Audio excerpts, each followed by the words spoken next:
ಎಲ್ಲ ಶರಣ ಬಂಧುಗಳಿಗೆ ಶರಣಾರ್ಥಿ. 25/4/2026 ಶನಿವಾರ ಸಂಜೆ 5:30ಕ್ಕೆ ಸರಿಯಾಗಿ ನೆಲೆ ಮಹೇಶ್ವರಮ್ಮ ದೇವಸ್ಥಾನದ ಹತ್ತಿರ ನಡೆದಾಡುವ ದೇವರು ಡಾಕ್ಟರ್ ಶ್ರೀ ಶಿವಕುಮಾರ ಮಹಾಸ್ವಾಮಿಗಳವರ 119ನೇ ಜನ್ಮದಿನೋತ್ಸವ, ಬಸವ ಜಯಂತಿ ಹಾಗೂ ಜಗನ್ಮಾತಾ ಅಕ್ಕಮಹಾದೇವಿಯವರ ಜಯಂತಿಯನ್ನು ಹಮ್ಮಿಕೊಂಡಿದ್ದೇವೆ. ಇದರ ಜೊತೆಯಲ್ಲಿ 2026ನೇ ಕಾಯಕಯೋಗಿ ಪ್ರಶಸ್ತಿಯನ್ನು ಸಹ ಪ್ರದಾನ ಮಾಡುವ ಸಮಾರಂಭವನ್ನು ಹಮ್ಮಿಕೊಂಡಿದ್ದೇವೆ. ಈ ಕಾರ್ಯಕ್ರಮದ ಆಶ್ರಯದಲ್ಲಿ 119 ಶರಣ ದಂಪತಿಗಳಿಗೆ ಅಭಿನಂದನಾ ಸಮಾರಂಭವನ್ನು ಆಯೋಜಿಸಲಾಗಿದೆ. ಈ ಎಲ್ಲ ಸಮಾರಂಭಗಳಲ್ಲಿಯೂ ಸಹ ತಾವುಗಳು ಹೆಚ್ಚಿನ ಸಂಖ್ಯೆಯಲ್ಲಿ ಆಗಮಿಸಿ ಈ ಕಾರ್ಯಕ್ರಮವನ್ನು ಯಶಸ್ವಿ ಮಾಡಿಕೊಡ್ಬೇಕು ಅಂತ ಕೇಳ್ತಾ ಇದ್ದೀವಿ. ನಿಮಗೆಲ್ಲರಿಗೂ ಆದರದ ಸ್ವಾಗತ. ಎಲ್ಲರೂ ಬನ್ನಿ, ಅಕ್ಕಪಕ್ಕದವರನ್ನು ಕರೆತನ್ನಿ. ಎಲ್ಲರಿಗೂ ಶರಣಾರ್ಥಿ. ಯಾರೆಲ್ಲ ಬರ್ತಾ ಇದ್ದಾರೆ?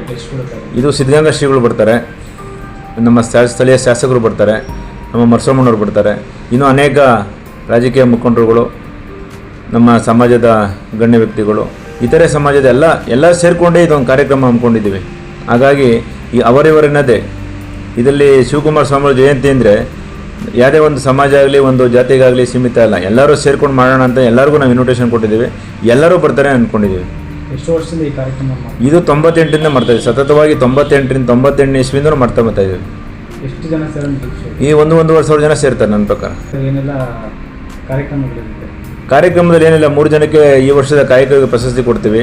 ವಿಶೇಷ ಅಂದರೆ 119ನೇ ವರ್ಷದ ಜನ್ಮದಿನೋತ್ಸವ ಪ್ರಯುಕ್ತ 119 ದಂಪತಿಗಳಿಗೆ ಅಭಿನಂದನೆ ಸಲ್ಲಿಸ್ತಾ ಇದ್ದೀವಿ. ಇದೊಂದು ವಿಶೇಷ.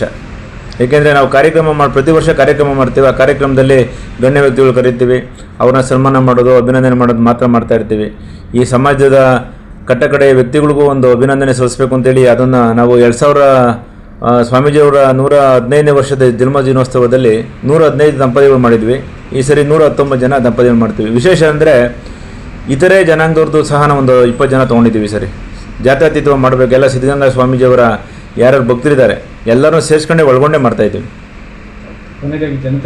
ಜನತೆ ಏನಿಲ್ಲ, ಎಲ್ಲರೂ ಬನ್ನಿ. ಅಪರೂಪವಾದಂಥ ಕಾರ್ಯಕ್ರಮ. ಈ ಕಾರ್ಯಕ್ರಮದಲ್ಲಿ ನಿಮ್ಮ ಕುಟುಂಬದೊಡನೆ ಬನ್ನಿ, ಹೆಚ್ಚಿನ ಸಂಖ್ಯೆಯಲ್ಲಿ ಯುವಕರನ್ನು ಕರೆತನ್ನಿ. ಏಕೆಂದರೆ ಧರ್ಮ ಉಳಿಬೇಕು ಅಂದರೆ ಇಂಥ ಕಾರ್ಯಕ್ರಮಗಳೆಲ್ಲ ಮಾಡಬೇಕು. ಮುಂದಿನ ಪೀಳಿಗೆಗೆ ಬಸವಣ್ಣರ ಬಗ್ಗೆ ಆಗಲಿ, ಸಿದ್ಧಗಂಗಾ ಶ್ರೀಗಳ ಬಗ್ಗೆ ಆಗಲಿ, ಅಕ್ಕಮಹಾದೇವಿ ಬಗ್ಗೆ ಆಗಲಿ ತಿಳ್ಕೊಬೇಕು ಅಂತ ಹೇಳಿದ್ರೆ ಇಂಥ ಕಾರ್ಯಕ್ರಮಗಳಲ್ಲಿ ಹೆಚ್ಚೆಚ್ಚು ಭಾಗವಹಿಸಬೇಕು. ಈಗೇನಾಗಿದೆ ಅಂದರೆ ಯುವಕರಿಗೆ ಎಲ್ಲ ಈಗ ಮೊಬೈಲ್ ಬಂದುಬಿಟ್ಟು ಮೊಬೈಲು ಲ್ಯಾಪ್ಟಾಪ್ ಇಟ್ಕೊಂಡು ಎಲ್ಲ ಅವರವರು ಇದು ಮಾಡ್ಕೊಂಡ್ಬಿಡ್ತಾರೆ. ಇಂಥ ಸಮಾರಂಭಗಳು ಬರೋದೇ ಇಲ್ಲ. ಹಾಗಾಗಿ ನಿಮ್ಮಲ್ಲಿ ಸವಿನಯ ಪ್ರಾರ್ಥನೆ, ಆದಷ್ಟು ಹೆಚ್ಚಿನ ಸಂಖ್ಯೆಯಲ್ಲಿ ಮಕ್ಕಳನ್ನು ಕರ್ಕೊಂಡು ಬನ್ನಿ. ಸ್ವಾಮೀಜಿಯವರ ಒಳ್ಳೆಯ ಭಾಷಣಗಾರರು ಬರ್ತಾ ಇದ್ದಾರೆ, ಅವರ ಭಾಷಣವನ್ನು ಕೇಳಿ, ಎಷ್ಟು ಹಿತವಚನಗಳು ಹೇಳ್ತಾರೆ ಅದನ್ನು ಕೇಳಿ. ಪ್ರಸಾದ ವ್ಯವಸ್ಥೆ ಇರುತ್ತೆ.